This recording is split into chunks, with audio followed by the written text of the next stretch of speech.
2 दिन पहले भारतीय जनता पार्टी शासित केंद्र सरकार ने संसद में देश के सामने देश के लिए एक बजट प्रस्तुत किया।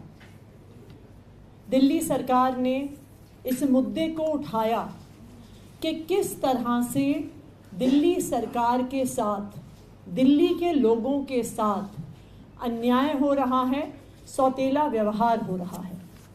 कि दिल्ली के लोगों ने 2023-24 में, अगर मैं सिर्फ इनकम टैक्स के आंकड़े देखूं तो दिल्ली के लोगों ने 2,07,000 करोड़ रुपए का इनकम टैक्स दिया।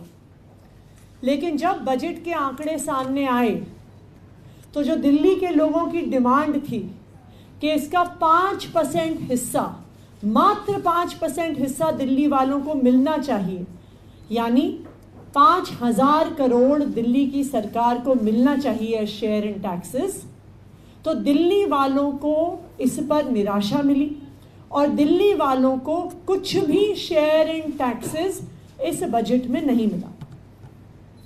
उसके बाद भारतीय जनता पार्टी के कई नेता सामने आए।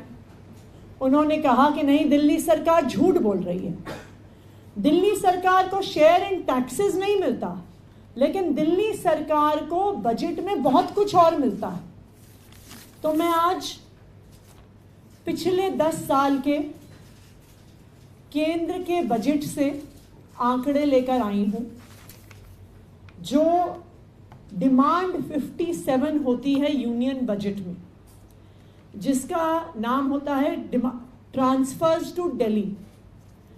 मैं चाहूंगी कि दिल्ली के लोग बजट के ये डॉक्यूमेंट्स निकाल के देखें। Transfers to Delhi demand 57 union budget की जो है, उसके आंकड़े निकाल के देखें तो साफ हो जाएगा कि किस साल कितना पैसा दिल्ली वालों को मिला है। और ये केंद्र सरकार के अपने आंकड़े हैं, ये मेरे आंकड़े नहीं हैं। तो अगर आप इस साल का अगर एलोकेशन देखिए, 2023-24 में दिल्ली वालों ने 2,07,000 करोड़ का इनकम टैक्स दिया। सब हेड मिला के, जिसमें share in taxes, compensation to 1984 victims, grants towards contribution to Union Territory Disaster Response Fund, normal central assistance, additional central assistance under as loans and advances, or capital funds for creation of physical and social infrastructure in GNCTD. ये 7 मद हैं demand 57 में, जो Bharatiya Janata party के नेता कह रहे थे कि जी बहुत और हेड में पैसा मिलता है। 7 हेड हैं डिमांड 57 में, जिसमें दिल्ली को पैसा मिलता है। तो जब दिल्ली वालों ने 2,07,000 करोड़ का टैक्स दिया, तो इस 2,07,000 करोड़ में से दिल्ली वालों को कुल एलोकेशन मिला, सारे 8 हेड मिला के। शेयर इन टैक्सेस तो 0 मिला, सारे हेड्स मिला के मिला 1,168 करोड़, 1168 करोड़, जो 0.4% भी नहीं है हमने जो इनकम टैक्स दिया। उसके 1 साल पहले चलते हैं, 2022-23 दिल्ली वालों ने दिया 2,12,101 करोड़ रुपए का इनकम टैक्स। और उसके अगले साल में, यानी जिस साल इनकम टैक्स दिया उसके अगले साल का अगर मैं आंकड़ा दूं, 2023-24 में के बजट में दिल्ली वालों को एलोकेट हुआ 1,168 करोड़ और आखिरकार मिला 0। जो 1,168 करोड़ केंद्र सरकार ने पिछले बजट में 2023-24 में दिल्ली को एलोकेट भी किए, इंफ्रास्ट्रक्चर के लिए, 1984 रायट विक्टिम्स के लिए लोन्स एंड एडवांसेस के तौर पे, यूनियन टेरिटरी के असिस्टेंस के पैकेज के आधार पे, जो grand figure of 1,168 crore allocate किया, वो भी केंद्र सरकार ने दिल्ली के लोगों को नहीं दिया। तो हमने दिया 2,12,000 करोड़ का इनकम टैक्स, और दिल्ली वालों को उसमें से 1 रुपया भी नहीं मिला।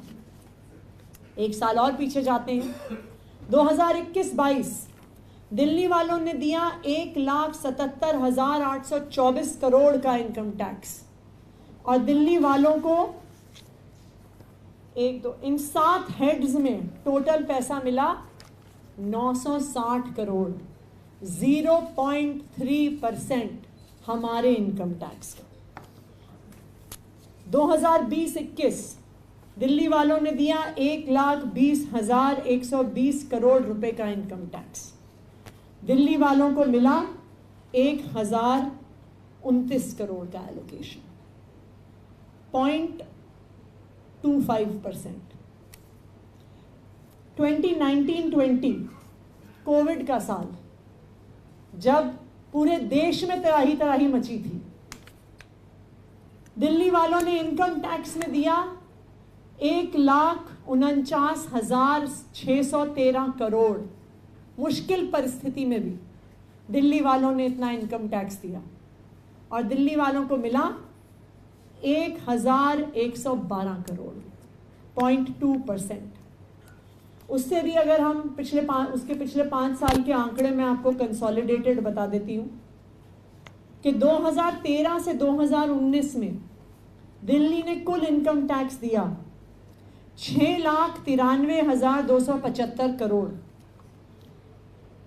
6 साल के पीरियड में, और दिल्ली वालों को उसमें से मिला 4,433 करोड़, यानी 0.6%।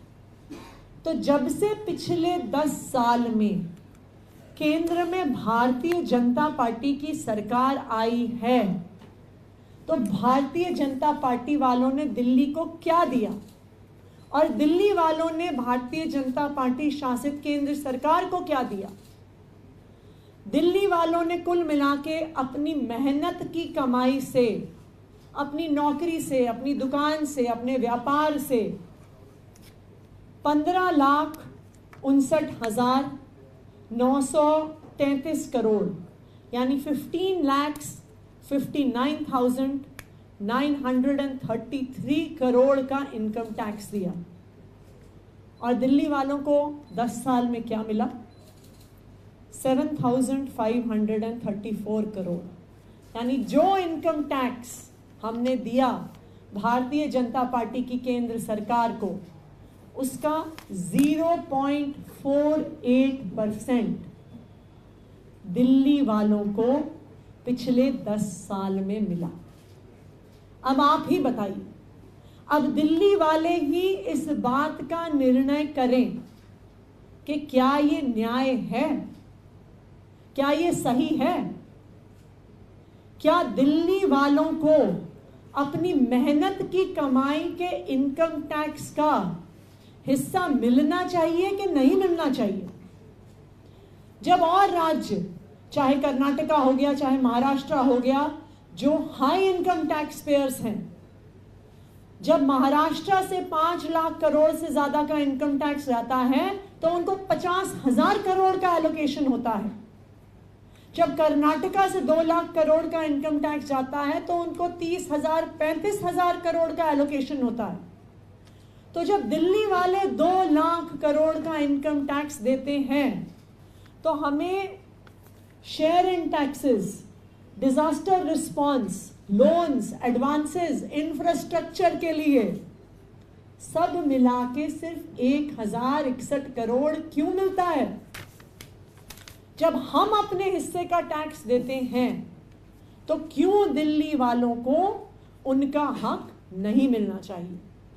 आज दिल्ली वालों के साथ भारतीय जनता पार्टी शासित केंद्र सरकार अंग्रेजों की तरह अत्याचार कर रही है कि जिस तरह से अंग्रेज भारत आते थे, भारत का जो पैसा है वो टैक्स के तौर पर लेकर जाते थे और फिर अपने देश के विकास के लिए लगा देते थे। भारत में कुछ नहीं लगाते थे, भारत को टुकड़े मिलते थे, क्रम्स मिलते थे। आज उसी तरह भारतीय जनता पार्टी शासित केंद्र सरकार दिल्ली वालों के टैक्स का पैसा ले रही है कि दिल्ली वालों के साथ अन्याय क्यों? दिल्ली वालों को अपने हक का पैसा क्यों नहीं मिलता? अगर आप महाराष्ट्र को पैसा दे सकते हैं, कर्नाटका को पैसा दे सकते हैं, मध्य प्रदेश को पैसा दे सकते हैं, तमिलनाडु को पैसा दे सकते हैं, वेस्ट बंगाल को पैसा दे सकते हैं, हिमाचल प्रदेश को पैसा दे सकते हैं, तो दिल्ली वालों को भी उनके हक का पैसा मिलना चाहिए। ये दिल्ली वालों की मांग है। Thank you. Ma'am, NITI Aayog की बैठक में क्या दिल्ली सरकार हिस्सा लेगी? अभी ये मैटर अंडर कंसिडरेशन है। मैम, अभी खबर है कि इंडिया ब्लॉक की साझा प्रोटेस्ट होगा। इंडिया ब्लॉक का प्रदर्शन अरविंद केजरीवाल के खिलाफ को लेकर बताएंगे। भारतीय जनता पार्टी दिल्ली वालों के खिलाफ जो साजिश रच रही है वो सिर्फ एक जगह नहीं होती, वो हर तरफ से दिल्ली वालों के खिलाफ साजिश रच रही है। चाहे दिल्ली वालों के हक का पैसा रोकना हो, हमें शेयर इन टैक्सेस ना देना हो, दिल्ली की एमसीडी को पैसा ना देना हो, और दूसरी तरफ दिल्ली के लिए काम करने वाले लोकप्रिय मुख्यमंत्री अरविंद केजरीवाल को गिरफ्तार करना हो, दिल्ली के लोकप्रिय शिक्षा मंत्री मनीष सिसोदिया जी को गिरफ्तार करना हो, दिल्ली के लोकप्रिय स्वास्थ्य मंत्री, दिल्ली के लोगों को मोहल्ला क्लिनिक, अच्छे अस्पताल देने वाले स्वास्थ्य मंत्री सत्येंद्र जैन जी को गिरफ्तार करना हो, ये साजिश भारतीय जनता पार्टी दिल्ली वालों के खिलाफ रच रही है। जब भारतीय जनता पार्टी को पता चला कि अरविंद केजरीवाल जी को सुप्रीम कोर्ट से जमानत मिलने वाली है, तो उन्होंने अरविंद केजरीवाल जी को जेल में रखने के लिए उनको सीबीआई से अरेस्ट करा लिया। उनको भी पता है कि अरविंद केजरीवाल जी को 30 साल से सीरियस डायबिटीज की बीमारी है। उनको भी पता है कि अरविंद केजरीवाल जी का वजन 21 मार्च, जिस दिन ईडी ने उनको गिरफ्तार किया था, तब से लेके आज तक 8.5 किलो कम हो गया है। और उनको भी पता है क्योंकि अरविंद केजरीवाल जी की एक्यूट डायबिटीज है, तो उनके पास उनको एक medically advised continuously glucose monitoring की डिवाइस से शुगर मॉनिटर होता है, जो 24 आवर्स उनका शुगर मॉनिटर करती है। यह डिवाइस सीरियस डायबिटीज के पेशेंट्स को लगाई जाती है। उसका सारा डेटा भारतीय जनता पार्टी के एलजी साहब और उनके तिहाड़ प्रशासन के पास जाता है। उनको भी पता है कि अरविंद केजरीवाल जी का शुगर लेवल लगातार पिछले 1.5 महीने से खतरनाक लेवल्स पर गिर रहा है। एक शुगर के मरीज को कहते हैं कि आपका शुगर लेवल 80 के नीचे नहीं जाना चाहिए। अरविंद केजरीवाल जी का शुगर लेवल 34 बार 50 तक पहुंच गया। ये भारतीय जनता पार्टी को भी पता था, और इसीलिए उन्होंने अरविंद केजरीवाल जी को सीबीआई से गिरफ्तार करवाया कि जितना लंबा समय लगेगा केस फाइल करने में, बेल के लिए एप्लीकेशन डालने में, जितना लंबा समय वो उनको तिहाड़ में रख के प्रताड़ित करेंगे, भारतीय जनता पार्टी चाहती है कि अरविंद केजरीवाल जी के स्वास्थ्य को कोई परमानेंट डैमेज हो जाए। और इसीलिए इंडिया ब्लॉक की सभी पार्टीज अरविंद केजरीवाल जी की जो कस्टडी है और अरविंद केजरीवाल जी की जो कस्टडी में जिस तरह से उनके स्वास्थ्य को खतरा हो रहा है, उस पर मिलकर प्रोटेस्ट करेंगे। मैम, आम आदमी पार्टी को जो नया दफ्तर अलॉट हुआ है, बिजली वाले मामले में क्या उन्होंने रिपोर्ट दी? एक सेकंड। मैम, आम आदमी पार्टी को जो नया दफ्तर अलॉट हुआ है, उसके संबंध में आपके स्टैंडिंग काउंसिल ने ट्वीट किया है कि हम अभी देख रहे हैं कि उसकी वायबिलिटी की, वो हमारी जरूरतों के मुताबिक ठीक है या नहीं। तो अभी वो पार्टी ने उसको उस जगह को एक्सेप्ट कर लिया है या अभी उसको कोई विचार? देखिए, अभी कुछ ही घंटों पहले तो वो एलोकेशन हुआ है, तो अभी हम डायरेक्टरेट ऑफ एस्टेट से एक बार उसको जाके उनसे चाबी लेके उस ऑफिस को देखेंगे और फिर आगे का आपको अपडेट देंगे। मैम, आपने पीसी में बताया कि लास्ट ईयर जो 1168 करोड़ मिला एलोकेट हुआ था, वो भी नहीं मिला। नहीं। ये मतलब कैसे हो? थोड़ा सा इसको आप ये सवाल तो आप केंद्र सरकार से पूछेंगे मतलब कि उन्होंने, भी नहीं मिला। हाँ, उन्होंने नहीं दिया उनको, क्योंकि दिल्ली वालों से बहुत प्यार है और दिल्ली वालों के जो इनकम टैक्स के लाखों करोड़ रुपए हैं, जिसे उपनिवेशवाद कहते हैं, इंपीरियलिज्म, कॉलोनियलिज्म, कि आप दिल्ली वालों का पैसा लेकर उनके विकास में कुछ कंट्रीब्यूशन नहीं कर रहे हैं, ये उसका इंडिकेटर है।